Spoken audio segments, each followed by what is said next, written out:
السلام علیکم ورحمۃ اللہ وبرکاتہ۔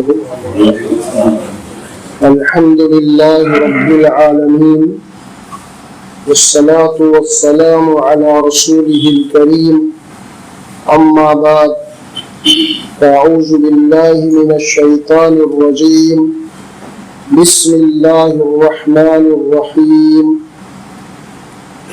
وَإِذْ قَالَ إِبْرَاهِيمُ رَبِّ اجْعَلْ هَٰذَا الْبَلَدَ آمِنًا وَاجْنُبْنِي وَبَنِيَّ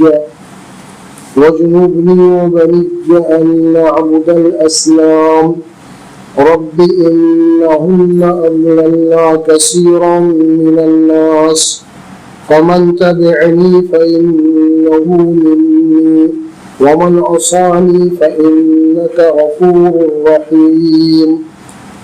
ربنا إني أسكنت من ذريتي بواد غير ذي زرع عند بيتك المحرم ربنا ليقيموا الصلاة فاجعل أفئدة من الناس تهوي إليهم وارزقهم من الثمرات لعلهم يشكرون۔ ربنا إنك تعلم ما نخفي وما نعلن وما يخفى على الله من شيء في الأرض ولا في السماء الحمد لله الذي وهب لي على الكبر إسماعيل وإسحاق إن ربي لسميع الدعاء رب اجعلني مقيم الصلاة ومن ذريتي ربنا وتقبل دعاء ربنا اغفر لي ولوالدي وللمؤمنين يوم يقوم الحساب صدق اللہ العظیم۔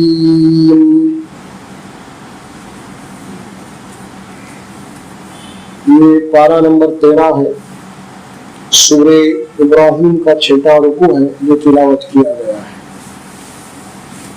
سورہ ابراہیم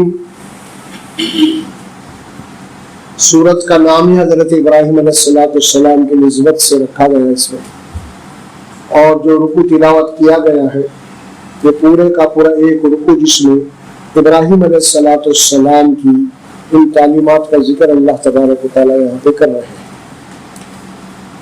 یہ جو ایام ہے، حج کے ایام ہے، خاص طور پہ ذی القعدہ اور ذی الحجہ، تو اس میں کیونکہ یہ ابراہیم علیہ السلام سے اس کی خاص نسبت ہے، اس اعتبار سے اللہ رب العزت نے حضرت ابراہیم علیہ السلام کو قرآن مجید میں جو پیش کیا ہے، آپ کے تعلیمات، آپ کی سیرت، آپ کی حیات طیبہ کو بتایا ہے۔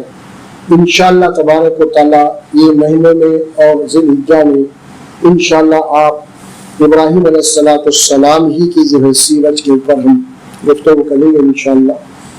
قرآن مجید میں دو پیغمبروں کے متعلق، ایک تو رسول اکرم صلی اللہ علیہ وسلم اور ایک حضرت ابراہیم علیہ السلام، یہ دو پیغمبروں کے متعلق اللہ نے اسوے کا لفظ استعمال کیا ہے۔ ایک تو اللہ کے نبی کے متعلق بات آئی سورہ احزاب میں، لقد کان لکم فی رسول اللہ اسوۃ حسنہ، یقیناً تمہارے لیے زندگی گزارنے اور بسر کرنے کے لیے بہترین نمونہ رسول اللہ صلی اللہ علیہ وسلم، اور یہی الفاظ حضرت ابراہیم علیہ السلام کے متعلق بھی اللہ نے استعمال کیے ہیں سورہ الممتحنہ، اور یہ قرآن مجید کی سورت نمبر 60 ہے، اور اس میں اللہ تبارک و تعالیٰ فرماتے ہیں قد کانت لکم اسوۃ حسنۃ فی ابراہیم والذین معہ، یقیناً تمہارے لیے اے مسلمانوں، امت مسلمہ، ابراہیم علیہ السلام کی جو زندگی ہے تمہارے لیے بہترین نمونہ ہے، اور ان کے پیروکار یعنی ابراہیم علیہ السلام کے اوپر جو لوگ ایمان لائے تھے اور ان کی اتباع کیے، وہ تمہارے لیے بہترین نمونہ فرمایا۔ سورہ الممتحنہ میں، سورہ ممتحنہ میں 2 مرتبہ لفظ استعمال کیا گیا ابراہیم علیہ خلیل اللہ کے لیے، قد کانت لکم اسوۃ حسنۃ فی ابراہیم والذین معہ، اور یہاں پہ ابراہیم علیہ السلام کو اللہ تبارک و تعالیٰ نے قرآن مجید میں جس انداز میں پیش کیا ہے کیونکہ ایسے محسوس ہوتا ہے کہ قرآن پڑھنے کے بعد ابراہیم علیہ السلام کو اللہ رب العزت نے جو مقام اور مرتبہ عطا کیا ہے، ایک تو خود قرآن اس بات کی دلیل ہے کہ وہ ہے ابراہیم علیہ السلام کو اللہ نے فرمایا ہم آپ کو قیامت تک آنے والے تمام انسانوں کا امام بنا دیتے ہیں، انی جاعلک للناس اماما، اے ابراہیم ہم آپ تمام انسانوں کا جو قیامت تک آنے ان سب کے لیے آپ کی پیروی ہم لازم کرتے ہیں۔ اور ایک بات اس میں آتی ہے سورہ انعام میں یہ یا سورہ نحل میں کا ہے جو مبارک ہے، اس میں رسول اکرم صلی اللہ علیہ وسلم کو حکم دیا گیا ہے۔ آپ صلی اللہ علیہ وسلم آخری نبی ہے، آپ آخری نبی ہے، آپ کے اوپر دین کی تکمیل ہوئی ہے۔ وہاں پہ اللہ کے نبی کے متعلق اللہ نے جو حکم دیا ہے ابراہیم علیہ السلام، ثم اوحینا الیک ان اتبع ملت ابراہیم حنیفا، پھر ہم نے رسول اللہ صلی اللہ علیہ وسلم کی طرف یہ وحی کی، اے محمد صلی اللہ علیہ وسلم آپ ابراہیم علیہ السلام کی ملت کی اتباع کیجیے، ابراہیم علیہ السلام کی جو ملت ہے اس کی اتباع کیجیے، اسے فالو کیجیے، آپ ابراہیم علیہ السلام کی پیروی کیجیے، اطاعت کیجیے، اتباع کیجیے۔ اور پھر یہ بات بھی فرمائی قرآن مجید میں، یہ دین جو ہے کیا ہے، یہ ملت ابیکم ابراہیم، یہ سورہ حج کے آخری رکو میں آیت آتی ہے، ملت ابیکم ابراہیم، یہ اسلام جو ہے تمہارے باپ ابراہیم علیہ السلام کی ملت ہے، اور اسی ملت کی اتباع کرنے کے لیے اللہ نے اللہ کے نبی کو حکم دیا کہ آپ اس ملت کی اتباع کیجیے، حکم آیا وہاں پہ۔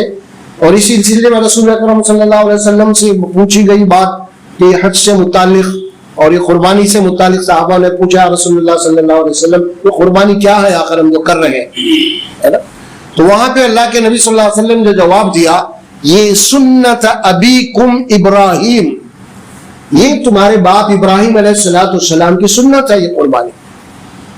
وہ حدیث یعنی مطلب یہ ہوا کہ یہ پورے کا پورا جو دین آ رہا ابراہیم علیہ السلام سے ملت ابراہیمی ہے۔ اور یہاں پہ جو بات آئی مخصوص ہم نے گزشتہ حج کی فرضیت سے متعلق بات کی تھی، اور سورہ آل عمران کے 4 رکوع کے آیات میں اس میں یہ بات کہی گئی تھی، اللہ تبارک و تعالیٰ نے اس کو امت مسلمہ کے افراد کے اوپر فرض کیا جو اس کے گھر کو جانے کی استطاعت رکھ سکتے ہیں جسمانی اور مالی اعتبار سے۔ اب یہاں پہ بات آ رہی ہے وَإِذْ قَالَ إِبْرَاهِيمُ رَبِّ اجْعَلْ هَٰذَا الْبَلَدَ آمِنًا وَاجْنُبْنِي وَبَنِيَّ أَن نَّعْبُدَ الْأَصْنَامَ، یہ ابراہیم علیہ السلام کی ایک دعا ہے جو اللہ تبارک و تعالیٰ سے آپ کر رہے ہیں۔ سب سے پہلے اس کو تھوڑا سا اس کا بیک گراؤنڈ سمجھ لیں ہم۔ یہ ابراہیم علیہ السلام جو دعا کر رہے ہیں نا اس شہر کے لیے، مکے کے لیے، مکے کو آباد کرنے والے کون ہیں؟ ابراہیم علیہ السلام، آپ کی ذریت حضرت اسماعیل علیہ السلام۔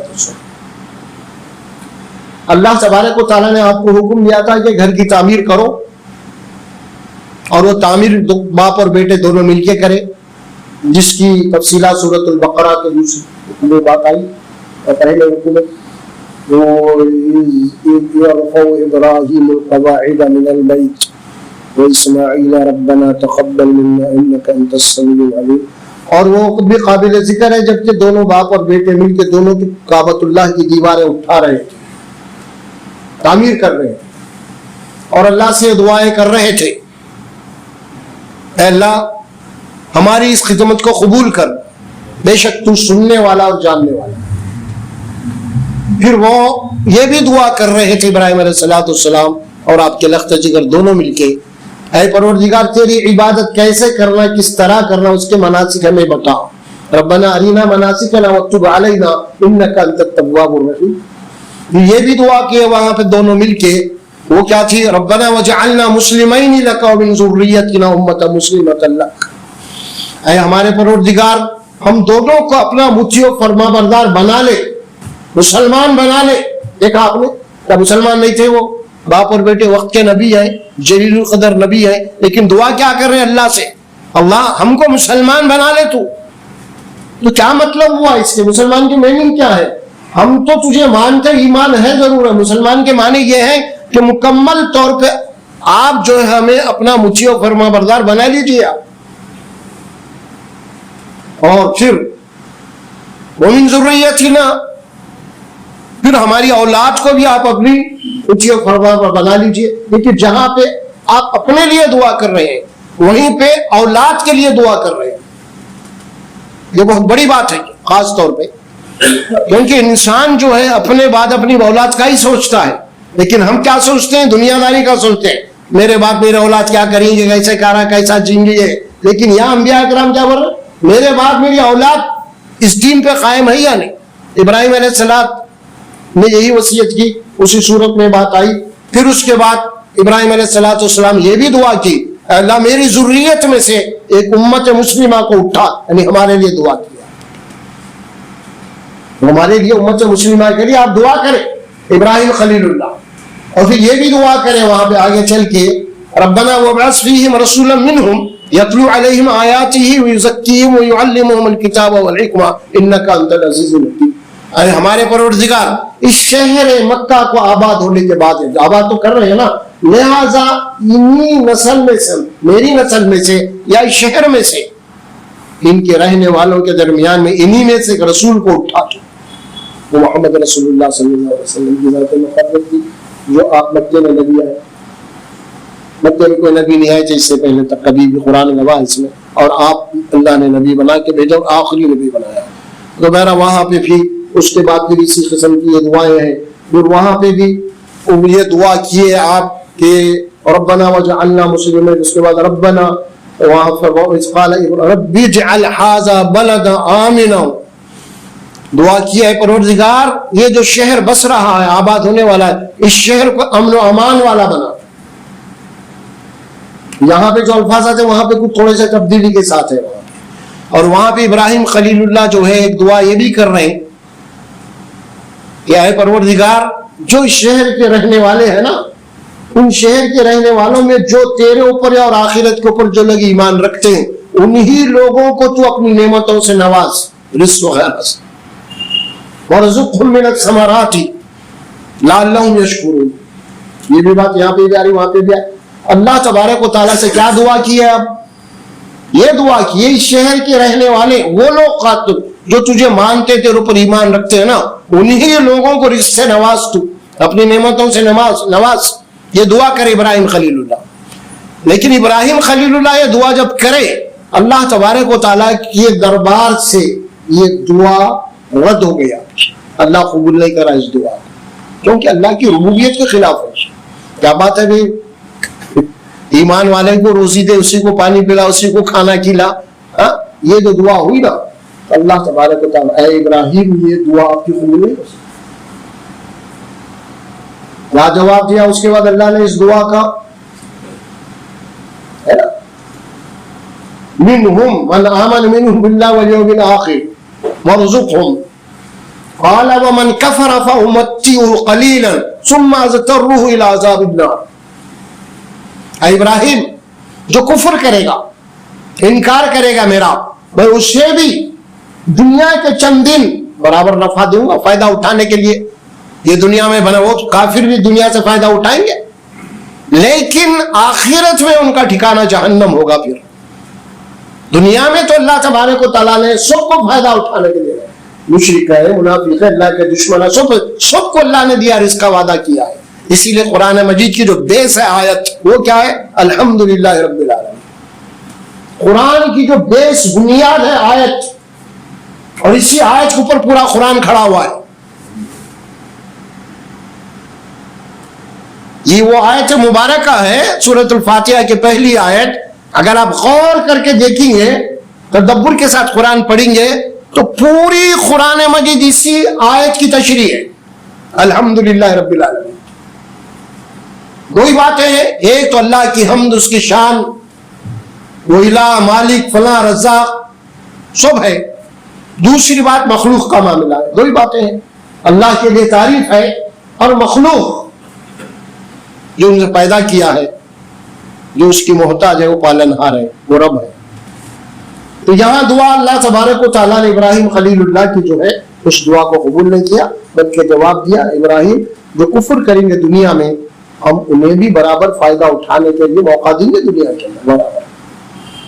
اب یہاں جو دعا کر رہے ابراہیم خلیل اللہ, وَإِذْ قَالَ إِبْرَاهِيمُ رَبِّ اجْعَلْ هَٰذَا الْبَلَدَ آمِنًا, اور جبکہ ابراہیم نے کہا کہ اے میرے پروردگار، اے میرے رب، رب اجعل ھذا البلد، ھذا البلد کے معنی یہ بلد یعنی مکہ، جو اللہ نے جس کی قسم کھائی ہے نا قرآن مجید میں، بلد الامین، قرآن میں اللہ نے اس کی قسم کھائی، ھذا البلد لا اقسم بیوم القیامہ، لا اقسم بھذا البلد وانت حل بھذا البلد، نہیں میں قسم کھاتا ہوں اس حرمت والے شہر کی، اس مکے کی قسم جو حرمت والا ہے اس کی قسم۔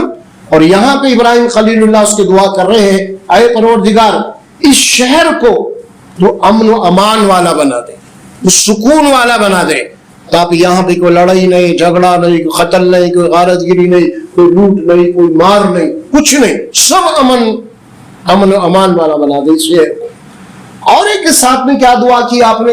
وَجْنُبْنِي، اور مجھے بچا، وہ بنی جا، اور میری اولاد کو، میرے بیٹے کو بتا کیا بچے، کس بات سے بچا؟ ان نعبد الاصنام، ایک کہ وہ بت پرستی کریں، شرک کریں۔ دیکھیے اب دعا، شہر کو آباد کرنا، شہر کو بسانا اور اللہ کے گھر کی تعمیر کرنا، وہ بھی خالص اللہ کی عبادت کے لیے، اور پھر اس پیغمبر کی دعا اس شہر سے خاص طور پہ اس گھر کو امن والا بھی بنا دے، اور پھر مجھے اور میری اولاد کو بت پرستی سے بچا، شرک سے بچا۔ خود قابل ذکر بات ہے یہ، کیونکہ وقت کے نبی دعا کر رہے ہیں اللہ سے، پیغمبر دعا کر رہے ہیں اللہ مجھے بت پرستی سے بچا۔ کیا اس بات کا امکان ہے کہ کوئی نبی شرک کر سکتے ہیں؟ دیکھیے اب کتنا بڑا گناہ ہے یہ، وہ نبی دعا کر رہے ہیں، کس قدر خطرناک بیماری ہے یہ شرک کی، بت پرستی کی۔ پیغمبر دعا کر رہے ہیں اور اپنی اولاد کے لیے بھی دعا کر رہے ہیں، مجھے بھی بت پرستی سے بچا اور میری اولاد کو بھی، بنی ان نعبد الاصنام، بت پرستی سے بچا۔ یہ دعا ہو رہی ہے کیوں؟ رب انہن اضللن کثیرا من الناس۔ اب یہ دعا کر رہے ہیں آپ، اس کے بعد فرماتے ہیں کہ اس وجہ سے کہ اے پروردگار، اے میرے رب، ان بتوں نے بہت ساروں کو گمراہ کر دیا ہے۔ ربی انہن اضللن کثیرا من الناس، یہ ہنہ کیا ہے؟ یہ مؤنث ہے یہ، اور یہ آ رہا ہے بتوں کی طرف، اوپر جو بات آئی نا اس طرف اشارہ ہو رہا ہے، کیونکہ ان بتوں نے بہت ساروں کو گمراہ کر دیا ہے۔ کس بات سے گمراہ کیا ہے؟ اللہ کی خالص بندگی سے گمراہ کیا ہے۔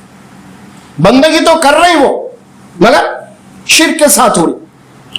کعبۃ اللہ میں بتوں کو رکھا گیا ہے، اس کے باوجود بھی اس گھر کو بتوں کا گھر نہیں کہا گیا، کعبۃ اللہ بیت اللہ ہی کہا گیا۔ اس دور میں بھی کبھی بھی اس گھروں کو بتوں کا گھر نہیں کہا گیا تاریخ میں پوری، جبکہ 360 بتوں کو رکھا گیا، بلکہ اس گھر کا جو نام تھا بیت اللہ ہی تھا، تو دوسرا نام نہیں تھا، کیونکہ وہ اللہ کو بہت بڑا، سب سے بڑا مانتے تھے، ان کو چھوٹے چھوٹے اس تک پہنچنے کے لیے تو جو گھڑ کے رکھ لیے تھے لوگ بتوں کو، وہ یہ سمجھتے تھے کہ بھئی جب تک ہمارا وہ مقام نہیں کہ ہم ڈائریکٹ اللہ تک پہنچ سکے، لہذا یہ جو بیچ میں ہے نا، ان کو راضی کر لیے تو یہ اللہ تک ہماری بات پہنچا دیتے ہیں، لہذا اس طرح ہماری بگڑی بن جاتی ہے۔ تو اللہ اور بندوں کے درمیان میں یہ ایک واسطہ اور وسیلے کی شکل اختیار کر لی۔ اللہ سبحانہ و تعالیٰ یہاں پہ پیغمبر فرماتے ہیں، ابراہیم خلیل اللہ، اے پروردگار ان بتوں نے بہت ساروں کو گمراہ کر دیا۔ کثرت لفظ کا استعمال کیا گیا، رب انہن اضللن کثیرا من الناس، کثیر جب بھی اور اب بھی، یہ کب کی بات ہے؟ ابراہیم خلیل اللہ، ابراہیم علیہ السلام سے لے کر رسول اللہ صلی اللہ علیہ وسلم تک 2000 کا وقت، پھر اس کے بعد یہ 1500، 3,500 سال پہلے کی یہ بات ہے۔ تو آج بھی زمین کے اوپر سب سے زیادہ جن کی پوجا پاٹ عبادت ہوتی ہے وہ بتوں کی ہے۔ آج بھی علم کا زمانہ ہے، انسان چاند پہ پہنچ گیا، لیکن اپنے رب کے معاملے میں وہی کھڑا ہوا ہے وہ دور جاہلیت میں۔ باقی یہ چیزوں میں بہت کچھ ترقی کر لیا انہیں مادے کے اوپر محنت کر کے، لیکن اپنے رب کو نہیں پہچان سکا صحیح معنوں میں. اسی لیے قرآن مجید کی ایک آیت مبارکہ ہے، سورہ یوسف کی ہے، غالبا سورہ یوسف کی ہے. اس میں اللہ سبحانہ و تعالیٰ فرماتے ہیں انسانوں کی اکثریت کے متعلق، وما یؤمن اکثرهم باللہ، وما یؤمن اکثرهم باللہ. دیکھیے اب کیا فرما رہے ہیں اللہ، ان کی اکثریت اللہ ہی کے اوپر ایمان رکھتی ہے. کس کی؟ بت پرستوں کی. بات کیا کہی جا رہی ہے؟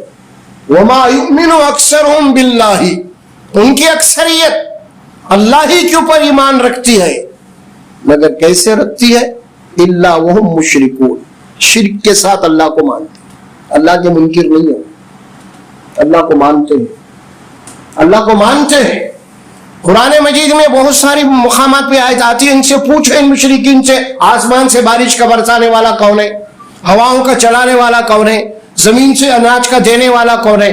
یہ صاف جواب دیں گے سیقولون اللہ، یہ تو اللہ ہی ہے، اللہ کے اختیار میں ہے سب. موت و حیات اللہ کے اختیار میں ہے، آسمان سے بارش کا برسنا اللہ کے اختیار میں ہے، ہاں زمین سے اناج کا اگانا اللہ کے اختیار میں ہے، ہواؤں کا چلانا اللہ کے اختیار میں ہے، موت و حیات اللہ کے اختیار میں، چاند اور سورج کی گردش اللہ کے اختیار میں. یہ سب مشرکین عرب اہل مکہ جو بت پرستی کرتے تھے، مگر اس معاملے میں ان کا ایمان اللہ ہی پہ تعصب کرنے والا اللہ. تو پھر یہ کیا ہے جو تم نے گھڑ کے رکھا ہے یہاں پر؟ یہ خدا نہیں ہے، یہ خدا تک ہم کو پہنچانے کا ذریعہ ہے. یہ بات آئی سورہ زمر میں پہلے رکوع میں ہے. جب ان سے تم سب کچھ اللہ ہی بول رہے ہیں تو پھر یہ کیوں ہے؟ ان کی کیا حیثیت پھر؟ تو کیا جواب دیا انہوں نے؟ ما نعبدہم الا لیقربونا الی اللہ زلفا. وہ جواب دے رہے ہم ان کی پوجا ان کی بندگی کر رہے ہی نہیں، کر رہے ہیں تو اللہ ہی کی کر رہے ہیں، اللہ ہی کو بڑا مان رہے ہیں. تو پھر یہ کیا ہے؟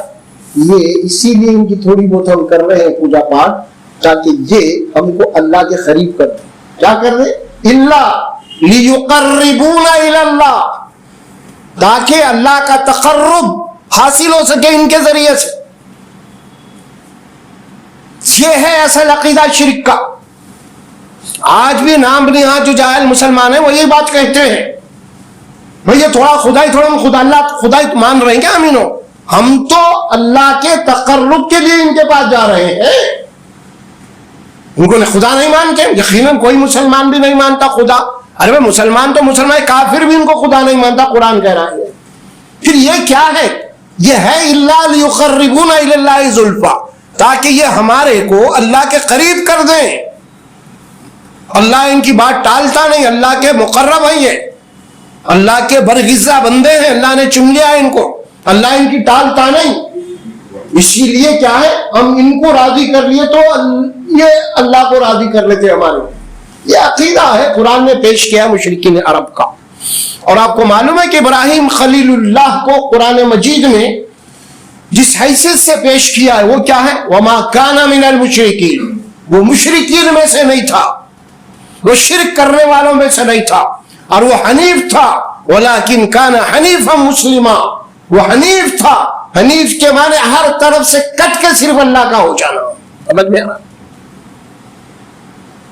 وہ مشہور واقعہ ابھی آپ سنتے ہیں نا، آپ کو آگ میں ڈالا گیا جلانے کے لیے، تو وہاں پہ وہ فرشتے کا نزول ہوا. تو فرشتے نے پوچھا اگر آپ جاتے تو میں آپ کی مدد کروں. وہاں بھی فرمایا کہ نہیں، میرا رب میرا حال سے خوب واقف ہے، آپ کی مدد کی ضرورت نہیں ہے. سمجھا؟ وہاں بھی وہ امتحان جو اللہ نے آپ سے، پھر اللہ نے بالواسطہ نہیں ڈائریکٹ حکم دیا آپ کو. وَقُلْنَا يَا نَارُ كُونِي بَرْدًا وَسَلَامٌ عَلَىٰ إِبْرَاهِيمَ، ہم نے حکم دیا آپ کو اے آگ ابراہیم کے لیے ٹھنڈی ہو جا. الفاظ کیا آتے قرآن میں؟ صرف ٹھنڈی ہو جانے کے لیے نہیں.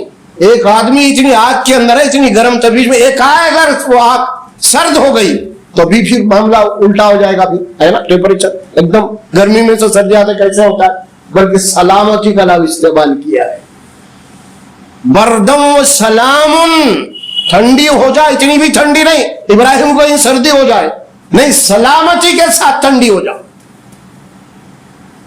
ابراہیم خلیل اللہ، ان کی سیرت کو قرآن میں ہم کو پڑھنا ہے، اور ان کی سیرت شرک کے معاملے میں برہنہ شمشیر سمجھا. آئیں گے ساری باتیں آپ کے سامنے انشاءاللہ. والد صاحب جس گھر میں آپ پیدا ہوئے اس گھر میں آپ کے والد بت پرست تھے، بت تراش تھے، بت فروش تھے، پجاری تھے، سب باتیں آتے. سورہ مریم میں ان کا ذکر ہوا، آپ دیکھیں گے. پھر اس کے بعد سورہ ممتحنہ میں ہوا، اب سورہ انعام میں پڑھیں گے. اس کے بعد قوم سے جو حجت آپ کی ہوئی، پھر سورہ بقرہ میں ہم پڑھیں گے بادشاہ سے آپ کی ہوئی. سورہ انبیاء میں ہم پڑھیں گے، وہاں پہ بھی بہت بڑا بحث مباحثہ ہوا کہ اب جناب دیوستان میں گھس گیا، توڑ پھوڑ مچایا. وہاں پہ ساری باتیں آئیں گی آپ کے انشاءاللہ تعالی. ابراہیم خلیل اللہ. تو یہاں پہ آئیے آج ہم پڑھ رہے ہیں اس شہر سے متعلق جو اللہ تبارک کو ہم کو حکم دیا تھا آباد کرو بساؤ. اس کے بعد آپ نے فرمایا کہ پروردگار یہاں کے رہنے والوں کو شرک سے بچا، مجھے بھی بچا، میری اولاد کو بھی بچا. یہ دعا تھی آپ. اس کے بعد آپ نے فرمایا ومن عصانی، اس کے بعد فمن تبعنی فانہ منی. جو اے اللہ توحید کی باتوں میں رکھ رہا ہوں، وہ شرک سے تو روک رہا ہوں. ہم زیادہ کہ اس میں جو بات میری مانے گا، میری پیروی کرے گا، مجھے فالو کرے گا، تو پھر وہ میرا امتی ہے. کیا فرمایا؟ فمن تبعنی، جو میری اتباع کریں گا، فانہ منی، بس وہ مجھ سے ہے، میرا امتی ہے. اور جو میری پیروی نہیں کریں گا ان کے متعلق آپ نے فرمایا ومن عصانی فإنک غفور رحیم. اور جو میری نافرمانی کرے گا، میری باتوں کو نہیں مانے گا، اپنی چلائے گا، تو فإنک غفور رحیم، بس اس کا معاملہ تیرے حوالے ہے، کیونکہ تو غفور بھی ہے اور رحیم بھی ہے. بڑی اہم بات ہے، سوچنے والی بات یہاں ہے. کیا بول رہے ہیں ابراہیم علیہ السلام؟ بہت اہم بات ہے نا، ذرا سوچیے. لمحہ فکر ہے ہمارے لیے بھی. جو میری اتباع کریں گا تو میرا امتی ہے ہی ہے، لیکن جو میری نافرمانی کریں گا اس کا معاملہ تیرے حوالے. تو غفور رحیم ہے، تو بخشنے والا بھی ہے، رحم کرنے والا بھی ہے. حالانکہ یہاں پہ جو انداز ہونا چاہیے تھا ہمارے اپنے سوچ کے مطابق، وہ کیا تھا؟ اللہ جو میری اتباع کر رہا ہوں میری امتی ہے، جو میرا نافرمانی ہے اس کے لیے جہنم ہے. نہیں بول رہے نا وہ، ہم بولتے ہیں.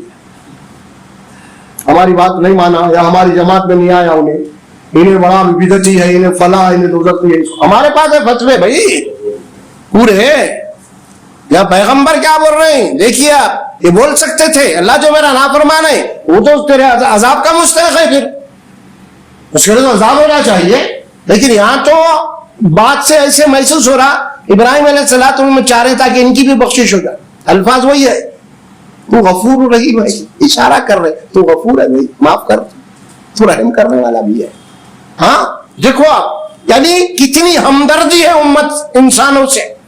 وہ آخری وقت میں بھی یہ مشرک بھی اگر ہے یہ بھی بچ گیا تو اچھا ہے عذاب سے. تو غفور رحیم، تیری شان ہے بخشنے والا، تو رحم کرنے والا ہے. یعنی آپ کے دل میں چھپی ہوئی بات ہے، لیکن وہ بات نہیں بول سکتا نبی اللہ کے دربار میں، کیونکہ جہاں فیصلے جو جنت اور جہنم کے فیصلے ہیں نا، وہاں پہ کسی کو اختیار نہیں ہے بولنے کا. تو اللہ کا معاملہ ڈائریکٹ معاملہ ہے، کوئی آدمی اس معاملے میں جناب علی زبان نہیں کھول سکتا. ابراہیم خلیل اللہ جس انداز میں یہاں پہ بول رہے ہیں نا، وہ بہت بڑی بات ہے ہمارے لیے خاص طور پہ. سمجھ لیں، آج تو ہمارے پاس بھائی دوسروں کو نہیں، باپ کو بولتے رہے یہ گمراہ ہو گیا دوزخ میں جاتا.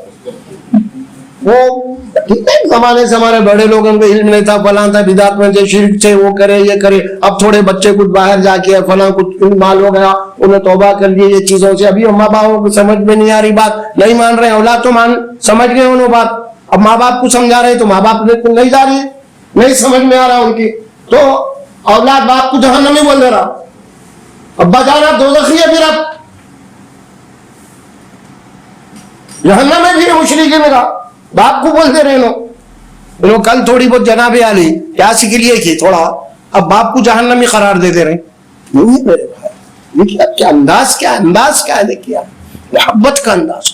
اللہ کے نبی صلی اللہ علیہ وسلم ایک مثال دیتے ہیں، تمہاری اور میری مثال ایسی ہے، سنو اس کو. فرمایا تم دوزخ کے گڑھے کے کنارے تھے اور تم دوزخ میں گرنے والے، میں کمر پکڑ پکڑ کے کھینچ لو. تم کیا بات ہے. اور ہم ہوتے تو سارے مشرکہ ڈھک لو ان کو, پورے مشرکہ ڈھک لو ان کو.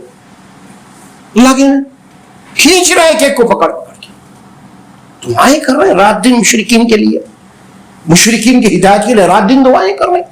تو کیا بات ہے حضرت عمر بن خطاب کے لیے جو دعا آپ نے کی تھی خاص طور پہ. ابو بکر وہ ہمارے ابو جہل, اس کا بھی نام عمر تھا, ابو جہل کا بھی اصلی نام عمر ہے, وہ عمر بن حشام ہے, یہ عمر بن خطاب ہے.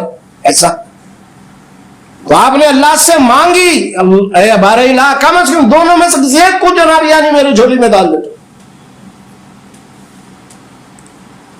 دعا قبول. حضرت عمر بن خطاب کیا خبر, کیسے کیسے کی دعائیں کر رہے ہیں, کٹر آپ کی مخالفت کر رہے ہیں, کٹر جنگ پہ آیا آپ کو قتل کرنے کے لیے آئے ہیں, اور وہاں سجدوں میں دعا کر رہے ہیں اللہ اس قوم کو معاف کر دے, جاہل نہیں مانتے, معلومات نہیں ہے اس کو. اے اللہ تیرے نبی کو قتل کرنے آئے, ان کو ملیامیٹ کر دے, تباہ کر دے, یہ دعا کر سکتے تھے آپ؟ ہم رہتے تو وہی کرتے تھے.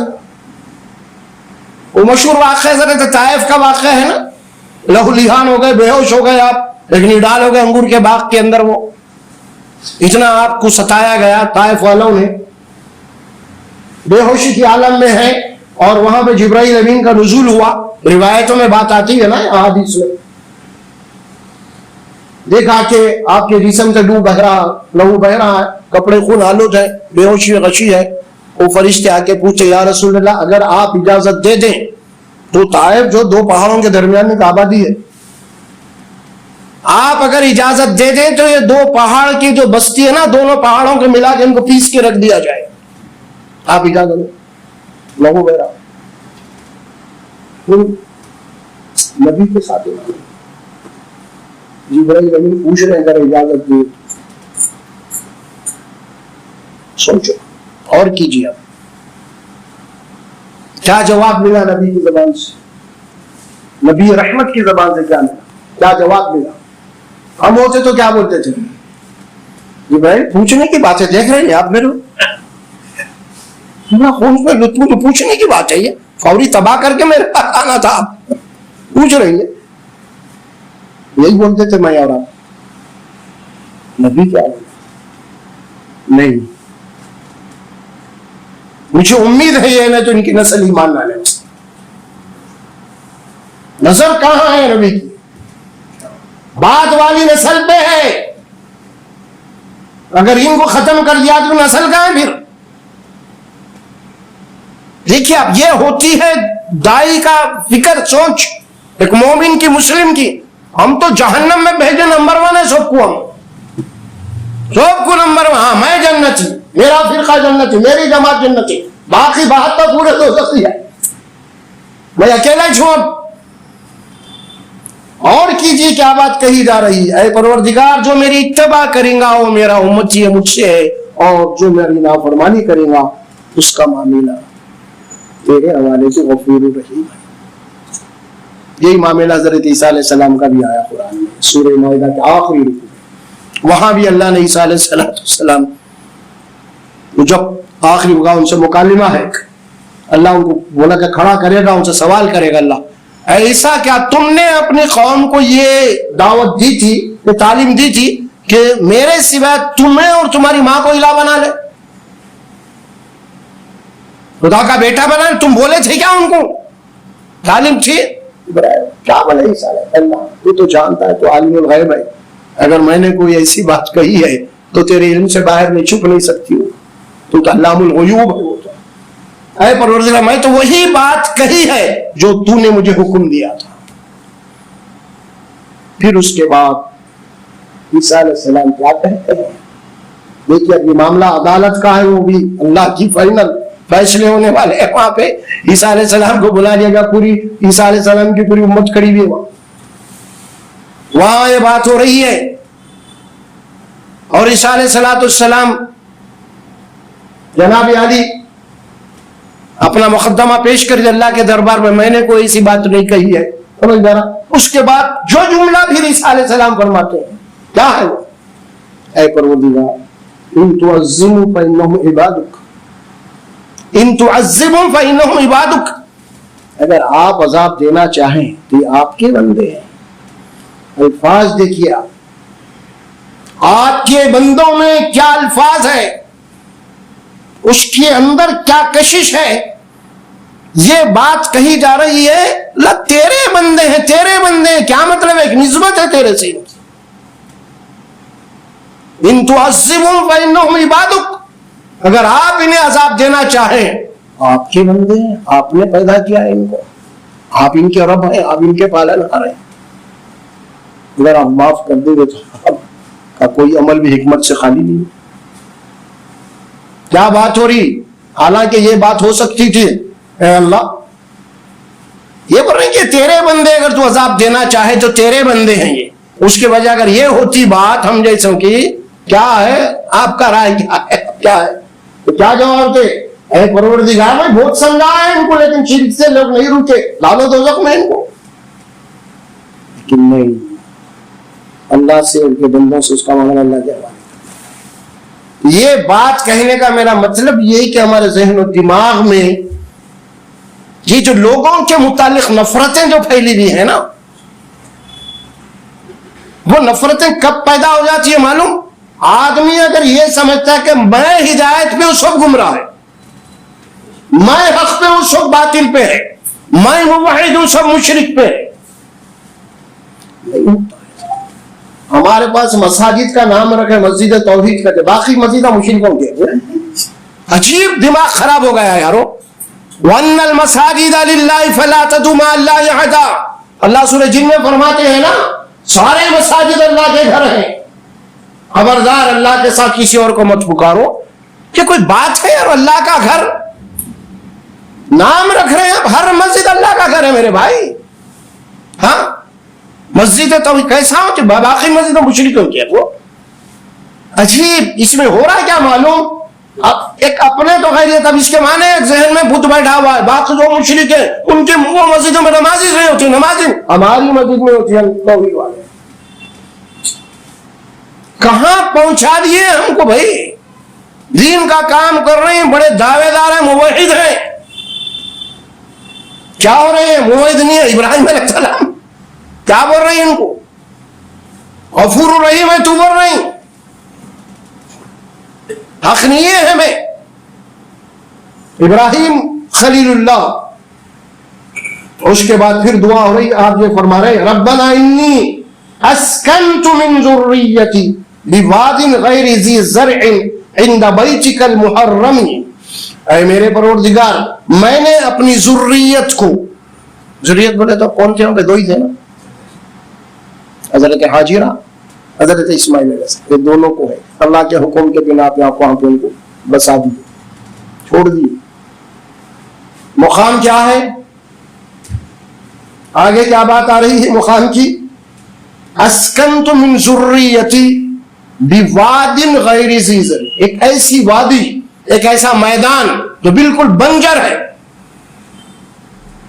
غیر ذی زرع، جس کے معنی یہ ہوتے ہیں وہاں پہ کوئی زراعت نہیں، کھیتی باڑی نہیں، کوئی پانی نہیں، کوئی چرند پرند نہیں، کچھ بھی نہیں. پانی ہے تو سو بھائی، پانی نہیں ہے تو پھر نہ چرند نہ پرند نہ کوئی آدمزاد، کوئی بھی نہیں ہے وہاں پہ. تو میں ایسے مقام پہ ویران جہاں پہ کوئی بھی چرند اور پرند نہیں ہے، کوئی آدمزاد، دور دور تو کوئی مقام نہیں ہو، چاروں طرف سے پہاڑی گھیرا ہوا ہے، پہاڑی پہاڑ، مکے کا علاقہ، کعبۃ اللہ پاس کرتے.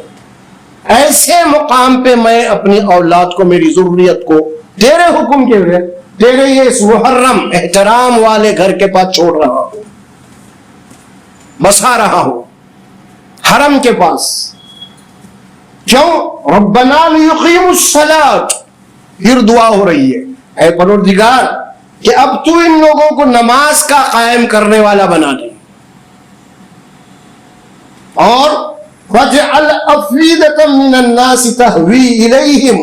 اے پروردگار دور دراز کے جو مقامات ہیں، اب ظاہر ہے کہ ادھر سے آگے چلے جائیں گے تو ادھر مقامات جو ہیں، ادھر بیت المقدس، ادھر ایران ہے، ادھر عراق ہے، ادھر فلاں فلاں ہے، پورے کے پورے جناب علی کھیتی باڑی کے علاقے، پانی ہے، وہاں پہ دریا ہے، فلاں ہے، سب کچھ ہے، نہریں وغیرہ. تو فرمایا کہ جو دور دراز رہنے والے لوگ ہیں جو یہاں پہ آئیں گے اس گھر کی زیارت کے، تو کیا کر، خاص طور پہ فَجْعَلْ أَفْئِدَةً مِّنَ النَّاسِ تَهْوِي إِلَيْهِمْ، تو لوگوں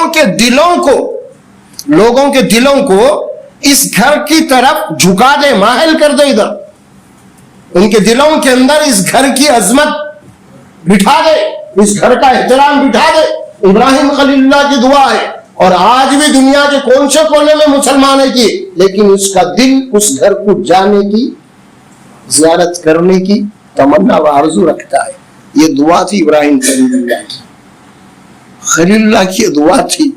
وہ مقام بنجر مقام پہ لوگوں کے دلوں کے اندر اس گھر کی عظمت فرما دے، جھکا دے اس گھر کی طرف، الیہم، اور پھر دعا کی وَارْزُقْهُم مِّنَ الثَّمَرَاتِ لَعَلَّهُمْ يَشْكُرُونَ، اے اللہ ان لوگوں کو، خاص طور پہ یہاں کے باشندوں کو، کیونکہ یہاں پہ کھیتی باڑی کچھ بھی نہیں ہے، پانی نہیں ہے، لہٰذا تو اپنی قدرت سے ایسے اسباب پیدا کر دے کہ لوگ کھچ کھچ کے یہاں پہ آئیں اور دوسرے مقام کے جو بھی جناب یہ پیداوار یہاں پہ آئے۔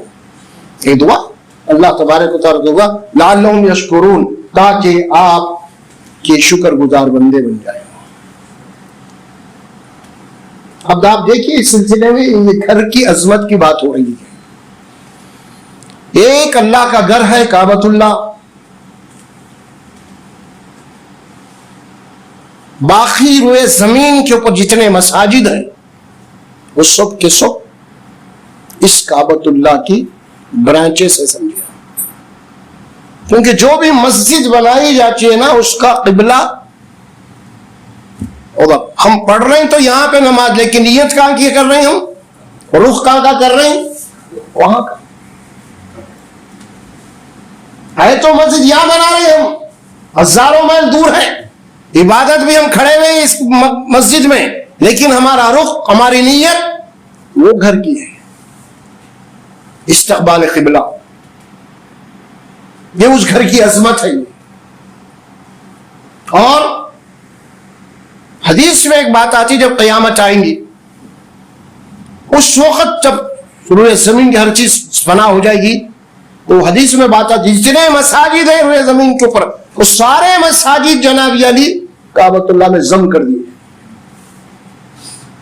کعبۃ اللہ یہ مساجد، اسی لیے خاص طور پہ مساجد کے لیے ابھی آیت پڑھا وَأَنَّ الْمَسَاجِدَ لِلَّهِ، سارے مساجد اللہ کا گھر ہے، اللہ ہی کو پکارو، وہاں پہ اللہ ہی سے دعا کرو، اسی کی عظمت، اسی کی کبریائی، اسی کی بڑائی۔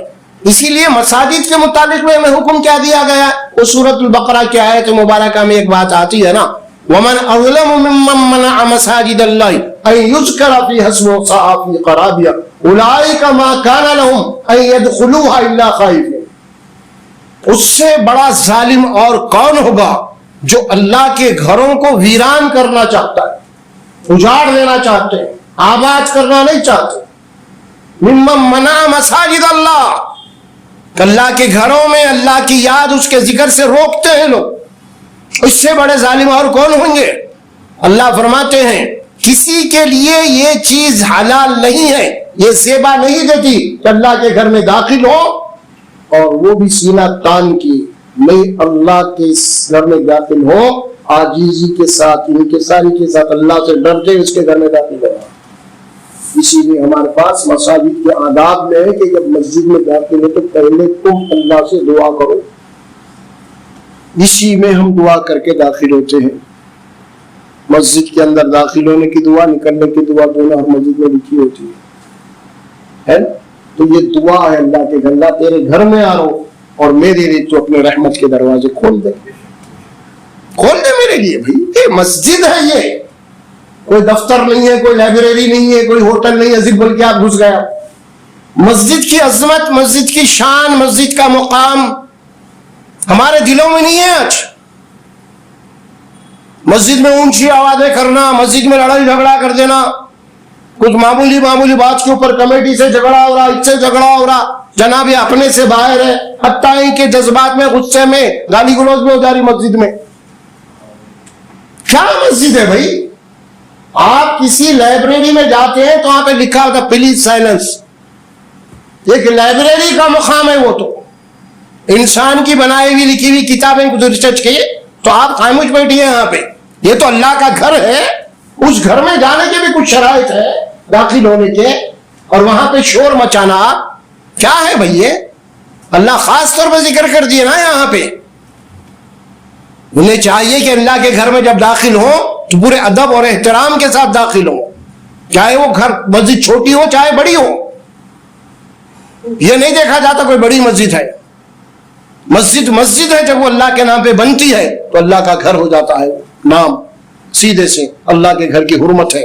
لیکن جب ہمارے یہاں اللہ کے گھر کی حرمت جب ختم ہو جاتی ہے، دیکھو انسان کے دل کے اندر اس کی فطرت میں ایک بات ہے، وہ کسی نہ کسی کی عظمت اپنے دل میں رکھتا ہے، کسی نہ کسی کی عظمت، اس کی بڑائی، اس کی کبریائی اپنے دل میں رکھتا ہے. جب اللہ کی کبریائی، اللہ کی عظمت اس کے دل میں ہوں گی، جب اللہ کے گھر میں داخل ہوں گا انہیں تو ظاہر ہے کہ پورے احترام سے داخل ہوں گا. جب یہ عظمت نکل جاتی ہے اور توحید کے مقام میں جب شرک آ جاتا ہے تو اب آپ دیکھیے کیا ہوتا ہے. اس کی مثال میں آپ کو دیتا ہوں.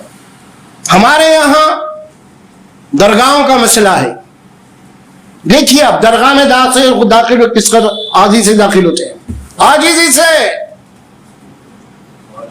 ہاں پوری عاجزی سے، چپل بھی نہیں لے کے جاتے. آپ باہر نکلتے ہیں تو کتنی کی دیر تک الٹے پاؤں آتے، ریورس گیئر لگا کے آتے، پلٹتے نہیں، بولے پیٹ نہیں دکھنا، بولے پیٹ بھی نہیں دکھنا ہوتا، قبر کو، مزار کو. یہ بھی بے ادبی ہے. اتنی ادب کر رہے ہیں آپ وہاں پہ، سمجھا؟ وہاں پہ کوئی آواز نہیں کرتے آپ، وہاں پھر مزار یہاں پہ کیسی آواز؟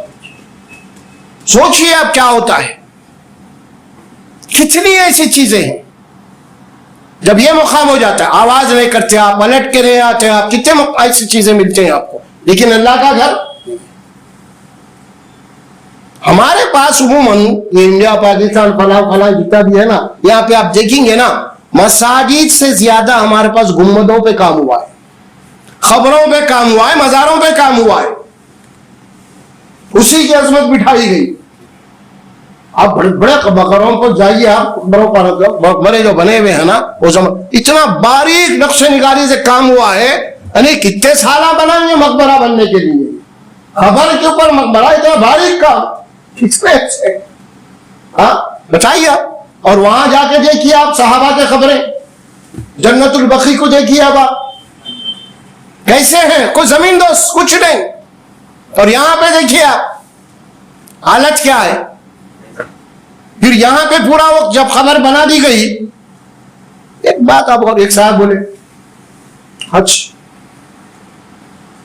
کو بحث ہو رہی، دونوں کی گفتگو ہو رہی ہوٹل میں، بھائی حج کو جا رہا ہوں، آ گیا. پلٹ کے دوسرے صاحب کیا بولا، آپ حج کو چلے آ رہے ہیں؟ اجمیر گئے تھے آپ؟ نہیں. کیسا حج کو جاتے ہیں؟ اجمیر کچھ نہیں گئے، حج کو کیسا جاتے؟ ہاں سیڑھی بابا، سیڑھی، پہلی سیڑھی یہ ہے، ڈائریکٹ نکل جا رہے ہیں ہم. اب جہالت دیکھیے آپ کیا بولیں گے. یہ تصور ہے لوگوں کا، وہ مقام یہ مقام. اب اجمیر کا کیا بنا دی، اب چاہے اجمیر ہو، یہ ہو، وہ ہو، بہرحال بہت ساری ہمارے یہاں جتنے بھی اس قسم کے ہیں نا عبادت گاہیں، وہ بالکل اس کی حج کی ٹو کاپی ہے. لوگ تو بس یہ بولے کہ کچھ لوگ چاہے لوگ کامل بھی ہے، کچھ لوگ تو یہ بولے کہ بھئی 3 دفعے کوئی اجمیر کو گیا تو اس کا حج ہو گیا. تصور اور کیجیے آپ، یہ ہے. اب آپ حج اور مزار کا کیا تقابل کر لو، دیکھ لو کیا ہوتا ہے. وہی ہوتا ہے پورا. ہم جا رہے ہیں کعبۃ اللہ کو، نیت بن کے جا رہے ہیں، انہوں بھی نیت بن کے جاتے ہیں. آپ جا کے کعبۃ اللہ کا طواف کر رہے ہیں، انہوں جا کے قبر کا طواف کر رہے ہیں. حرام ہے میاں. سارے مساجد اللہ کے گھر ہیں، طواف تو صرف کعبۃ اللہ کا ہوگا یا کوئی محلے کی مسجد کا نہیں ہوگا. اگر کوئی یہ بولے کہ صبح اٹھ کے فجر میں مسجد کے چکر لگا رہا، کیا کر رہے بھائی، طواف کر رہا ہوں، کیا بولتے آپ اس کو، پاگل ہو گیا کیا بولتے؟ تو پھر انہیں خبر کو جا کے کر رہا تو انہیں عقل مند ہے. ہاں اس کو تو پاگل بول دے رہے آپ. یہاں ایک عقیدہ بن گیا آپ نے یہاں پہ. پھر اس طرح کعبۃ اللہ کا خلاف ہے، اسی طرح وہاں پہ بھی خلاف ہے.